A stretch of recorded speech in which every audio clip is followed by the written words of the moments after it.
pintu sebentar ya.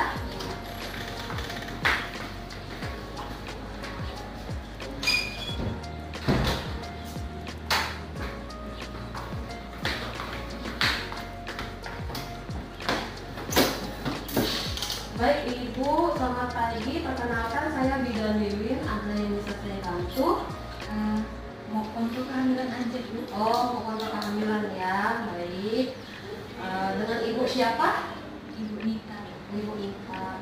Saya catat sebentar ya. Ini hamil anak keberapa Bu? 3 Bu. Anak ketiga. Yang pertama lahiran normal atau sesar? Normal. Yang kedua? Sesar. Sesar. Oke, baik Ibu, karena Ibu pernah melahirkan normal dan melahirkan sesar, di sini saya akan melakukan pendidikan kesehatan tentang PBAC. Sebelumnya Ibu pernah mendengar tentang PBAC? Oh, pernah. Apa itu Ibu? Setelah melahirkan sesar bisa melahirkan normal. Oh, baik Ibu, itu benar sekali ya. Kemudian saya akan menjelaskan apa itu PBAC. PBAC adalah melahirkan vagina setelah melakukan seksio sesaria. Kemudian keuntungan PBAC, pertama mortalitas maternal lebih rendah. Kedua, proses pemulihan lebih cepat, menurunkan risiko komplikasi operasi. Yang keempat, menurunkan risiko dampak buruk di kehamilan berikutnya. Yang kelima, berkurangnya malposisi serta malformasi plasenta pada kehamilan berikutnya. Yang keenam, rendahnya tingkat kejadian trombosit vena. Yang ketujuh, meningkatkan bonding ibu dan anak. Faktor-faktor yang mempengaruhi keberhasilan PBAC, yang pertama, riwayat persalinan normal sebelum ST, karena ibu kan sudah pernah melahirkan normal ya Bu, sebelum yang melahirkan seksio sesaria yang anak kedua. Kemudian varietas yang lebih 2 anak. Kemudian berat janin, usia ibu, IMT ibu, obesitas, memiliki keberhasilan PBAC kecil. Jadi kalau misalnya berat badan yang melebihi batas dari IMT, jadi keberhasilannya mungkin lebih kecil gitu ya Bu. Kemudian tinggi badan ibu, jarak dengan kehamilan yang lalu. Ini jaraknya berapa tahun Bu dari yang anak kedua dengan yang sekarang? Lebih 4 tahun Bu. Oh, 4 tahun, berarti pas aja ya Bu, sesuai aja. Kemudian indikasi PBAC, tulang panggul Anda berukuran cukup besar. Kemudian yang kedua, ukuran atau berat badan janin normal dan tidak terlalu besar. Selanjutnya posisi bayi di dalam kandungan normal, yaitu kepala berada di bawah. Garis sayatan operasi sesar pada rahim letaknya rendah dan arahnya melintang atau horizontal. Nah, selanjutnya hanya mengandung 1 bayi serta hanya pernah 1 kali operasi sesar sebelumnya dan bukan dengan sayatan vertikal. Kemudian tidak memiliki kondisi kronis yang dapat membuat proses melahirkan secara normal berisiko seperti plasenta previa atau fibroid. Selanjutnya, belum pernah operasi berat pada rahim seperti miomektomi untuk mengangkat tumor rahim jinak atau fibroid namanya.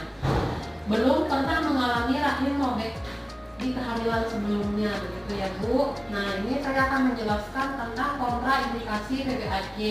Yang pertama, memiliki berat badan berlebihan atau mengalami obesitas, berusia lebih dari 40 tahun, kemudian bobot bayi di dalam kandungan mencapai lebih dari 4 kilo, kemudian usia kehamilan melampaui 40 minggu, kehamilan sekarang dan sebelumnya berjarak kurang dari 18 bulan, punya gangguan seperti preeklamsi atau tekanan darah tinggi, kemudian pernah melakukan persalinan sesar dengan sayatan rahim vertikal atau pernah operasi sesar lebih dari 1 kali, kemudian hamil bayi kembar 3 atau lebih. Nah, itu kontraindikasinya Bu. Nah, yang ini kontraindikasi relatif, jadi ada 2 ya. Yang pertama, paru uteri multiple seperti riwayat SC 2 kali. Kemudian faktor lain berhubungan dengan risiko ruptur uteri di atas 1%, ya Bu. Nah, ini ada risikonya juga PBAC itu Bu. Yang pertama, kegagalan melahirkan secara spontan dan sempurna. Yang kedua, untuk bakteri, perdarahan, infeksi, cacat pada bayi. Yang ketiga, risikonya bisa histerektomi, yaitu pengangkatan rahim ibu. Ya Bu, kalau ini gagal.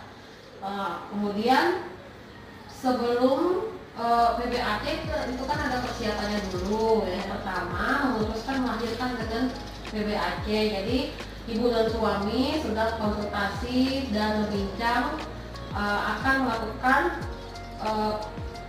proses melahirkan nanti secara PBAC begitu ya Bu. Kemudian siapa penolong persalinan ibu di sini? Jadi penolongnya harus sesuai dengan kebutuhan khusus ibu. Jadi setidaknya harus dengan dokter begitu ya Bu. Kemudian tempat persalinan juga disesuaikan dengan kondisi khusus ibu begitu. Jadi setidaknya harus di rumah sakit begitu Bu. Kemudian pendamping persalinan, donor darah, alat transportasi ke tempat persalinan, yang kemudian biayanya juga dari mana begitu. Kemudian yang terakhir, pengambil keputusan utama pada alternatif dan kelengkapan ibu dan bayi. Jadi nanti kalau sudah ada tanda-tanda, jadi ibu tidak repot lagi membawa perlengkapan, langsung angkat saja begitu ya. Nah, ada yang ingin ibu tanyakan tentang pendidikan kesehatan PBAC ini atau sudah jelas? Sudah jelas. Baik, saya akan melakukan pencatatan. Tadi keluhannya apa Bu? Keluhannya nggak ada aja Bu. Kalau tidak ada keluhan, baik. Kalau begitu Ibu, pendidikan kesehatan ini saya akhiri.